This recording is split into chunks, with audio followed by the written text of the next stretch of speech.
College admission merit list 2024. How to check merit list of colleges 2024 WP college merit list সংক্রান্ত এই মুহূর্তের big breaking এবং super exclusive update share করব। কলেজে ভর্তির মেরিট লিস্ট 2024।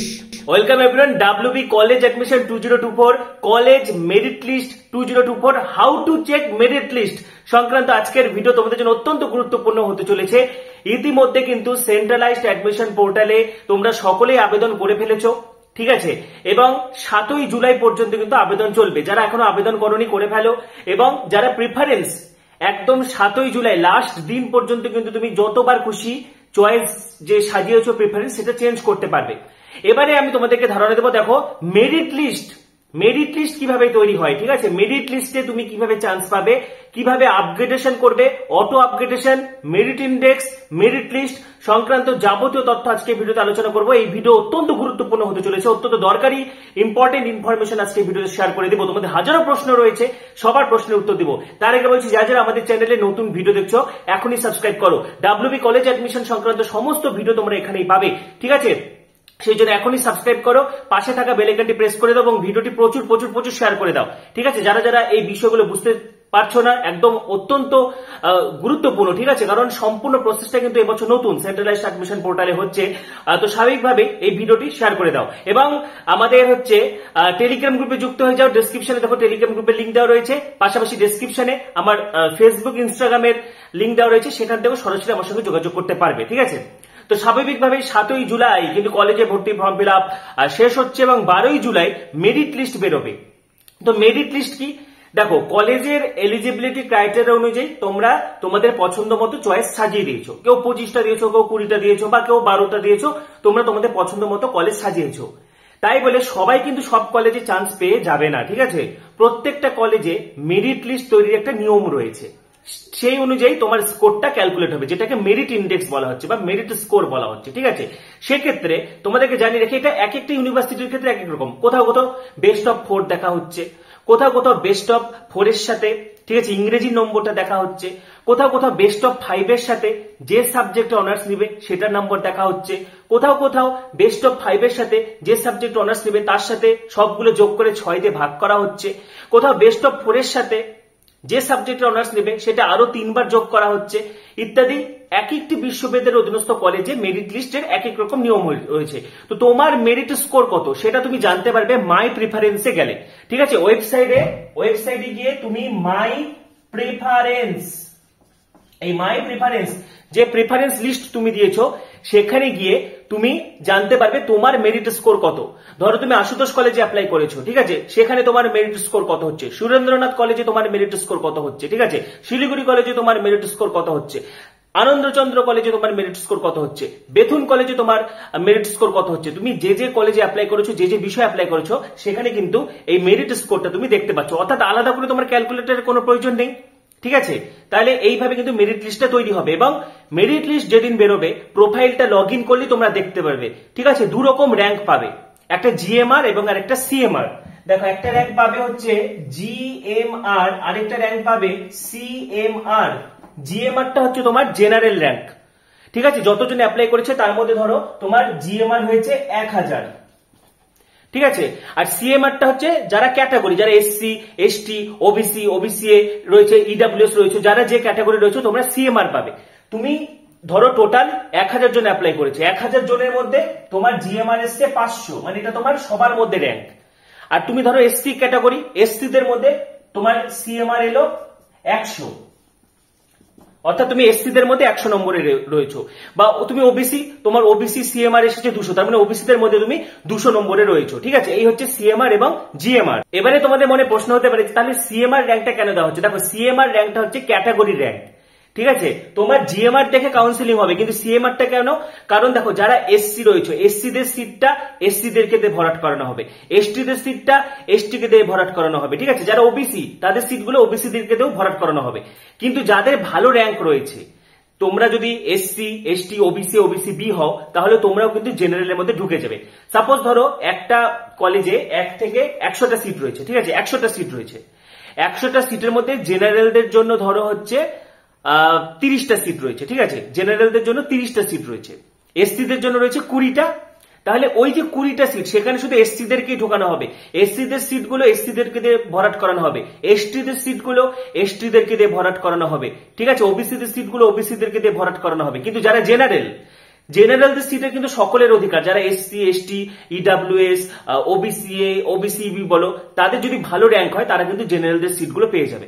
ধরো 1 থেকে 40 জন, প্রথম ধরো জেনারেলে 40টা সিট রয়েছে, তাহলে প্রথম 40 জন জেনারেলের সিটগুলো পেয়ে যাবে। প্রথম 40 জনের মধ্যে এসসি থাকুক, এসটি থাকুক, ওবিসিএ থাকুক, ওবিসি বি থাকুক, ইডব্লিউএস থাকুক, প্রথম 40 জন যাদের ভালো নম্বর রয়েছে তারা সকলে জেনারেলদের সিটগুলো পেয়ে গেল। বিনিময় কি হলো, আরো এসসিদের কাটা আরো নিচে নেমে গেল, ওবিসিদের কাটা আরো নিচে নেমে গেল। এটাই কিন্তু রিজার্ভেশন, এটাই কিন্তু রিজার্ভেশনের সুবিধা। এর ফলে কম নাম্বারেও কিন্তু রিজার্ভ ক্যাটাগরিরা অনেক ভালো ভালো সিট পেয়ে যায়, ঠিক আছে, এবং এটা রিজার্ভেশনে এই নিয়মটাই ফলো করা হয়। সুতরাং SC ST OBC OBC B EWS reserve ক্যাটাগরিদের জন্য কিন্তু একটা বড় সুযোগ। এবারে আসছি অ্যালটমেন্ট এবং অটো আপগ্রেডেশন, ঠিক আছে। দেখো অটো আপগ্রেডেশন কি জিনিস, মেরিট লিস্ট যেদিন বেরোবে সেদিন থেকে তোমরা অ্যাডমিশন নিতে পারবে। এবার প্রোফাইলে লগ ইন করলে তুমি সিট পেয়েছো কিনা সেটা জানতে পারবে, অ্যালটেড লেখা থাকবে, ঠিক আছে। এবারে তোমার কাছে দুটো অপশন থাকবে।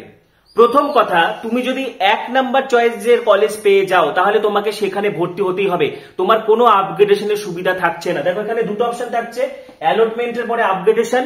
যদি তুমি ফার্স্ট চয়েস পাও তাহলে তোমাকে নো আপগ্রেডেশন করে অ্যাডমিশন নিতে হবে বাধ্যতামূলক। সেই জন্য তোমার সবচেয়ে পছন্দের সাবজেক্ট বা সবচেয়ে পছন্দের কলেজ তুমি 1 নম্বরে রাখবে বা প্রথম দিকে রাখবে। আমি কিন্তু কলেজ যখন সাজাবে এর আগে ভিডিওতে ডিটেলস আলোচনা করে দিয়েছি, কলেজের ভিডিওগুলোতে টাইম টু টাইম এগুলো তোমাদেরকে আমি শিখিয়ে দিয়েছি, ঠিক আছে। তো প্রিফারেন্সে সবসময় মাথায় রাখবে তোমার টার্গেট, তুমি কোন একটা পার্টিকুলার কলেজে তুমি জুলজিতে অনার্স করতে চাও বা যে কোনো সাবজেক্ট অনার্স করতে চাও, তাহলে সেই কলেজটা সেই সাবজেক্টটা তুমি আগের দিকে রাখবে। তো তুমি যদি 1 নাম্বার চয়েস পেয়ে যাও তাহলে তার তো আর আপগ্রেডেশন হবে না, তাহলে সেখানে তুমি আপগ্রেডেশন ন করে অ্যাডমিশন নিয়ে নিতে হবে বাধ্যতামূলক, নাহলে তুমি আর কোনো কলেজই পাবে না। এবারে আসছি, যারা ধরো 1 থেকে তুমি 25টা কলেজ দিয়েছো, তুমি 2 নম্বর কলেজটা পেয়েছো বা 10 নম্বর কলেজটা পেয়েছো বা 3 নম্বর চয়েসটা পেয়েছো বা 4 নম্বর চয়েসটা পেয়েছো, সেক্ষেত্রে তোমার কাছে দুটো অপশন থাকছে। তুমি আপগ্রেডেশন নো করে অ্যাডমিশন নিয়ে নিতে পারো, ঠিক আছে। যে দেখা গেল তুমি 25টা চয়েস দিয়েছিলে ঠিকই, তুমি প্রথম দিকের চয়েসগুলো পাওনি, তুমি 3 বা 4 নম্বর চয়েসটা পেয়েছো, তাহলে তুমি সেখানে ভর্তি হয়ে যেতে চাও আর আপগ্রেডেশন করতে চাও না, তাহলে আপগ্রেডেশন নো করে অ্যাডমিশন নিয়ে নিতে পারো। কিন্তু তোমার কাছে আরো দুটো অপশন থাকছে। কি অপশন থাকছে, তুমি আপগ্রেডেশন ইয়েস করে অ্যাডমিশন নিতে পারো। যে তুমি আপাতত ধরো তুমি 10টা কলেজ দিয়েছো, তুমি 5 নম্বর কলেজটা পেয়েছো, তুমি 5 নম্বর কলেজে ভর্তি হয়ে গেলে আপগ্রেডেশনটা ইয়েস করলে, অর্থাৎ পরে যখন আরেকটা লিস্ট বেরোবে তখন তুমি 1 থেকে 4 পর্যন্ত কলেজ পেতে পারো। বা ধরো তুমি 9 নম্বর কলেজ পেয়েছো, তাহলে তুমি কি করলে, যে আমি এখানেই ভর্তি হয়ে গেলাম কিন্তু আপগ্রেডেশনটা অন করে রাখলাম, তাহলে তোমার সুযোগ থাকছে পরবর্তীতে 1 থেকে 8 পর্যন্ত কিন্তু কলেজে ভর্তি হওয়ার, ঠিক আছে। সেক্ষেত্রে আমি বলবো যারা পছন্দের কলেজ নাও পাও তাও তোমরা ভর্তি হয়ে যাবে, ঠিক আছে। আপগ্রেডেশন ইয়েস করেই ভর্তি হবে, আপগ্রেডেশন নো করার কোনো দরকার নেই। আপগ্রেডেশন নো করে তুমি দেখো এখানে দুটো অপশন থাকছে, যারা 1 নাম্বার চয়েস পাবে তাদেরকে তো নো করতে হচ্ছে, যারা 1 নাম্বার চয়েস পাবে না তাদের দুটো অপশন থাকবে। তুমি আপগ্রেডেশন ইয়েস করে অ্যাডমিশন নিয়ে নিতে পারো, সেক্ষেত্রে পরবর্তীতে তোমার উপরের চয়েস গুলো পাওয়ার চান্স থাকবে। আবার ঠিক করতে পারো আপগ্রেডেশন ইয়েস করে নো অ্যাডমিশন, আপগ্রেডেশনটার জন্য তুমি ইয়েস করে অপেক্ষা করতে পারো পরের লিস্টের জন্য। এখানে আমি বলবো কেউ অপেক্ষা করবে না, তুমি যে চয়েসেরই কলেজ পেয়ে যাও, যে চয়েস তোমার অ্যালটমেন্ট আসুক তুমি অ্যাডমিশন নিয়ে নিবে, ঠিক আছে।